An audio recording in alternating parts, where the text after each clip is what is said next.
Lo phezu kwabantwana egameni likaYesu Kristu waseNazaretha.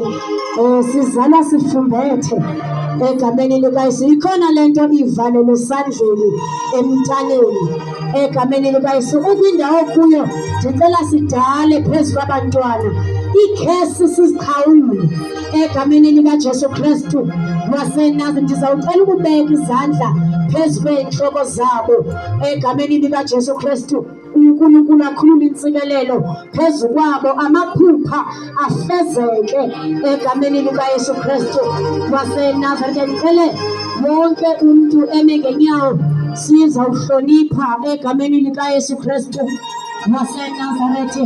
Igraduate ukuze baphinde bayograduweyitha njengoba sisiqalo esi ifoundation le egameni likaYesu. Kukhona lapho baya khona sisiqalo.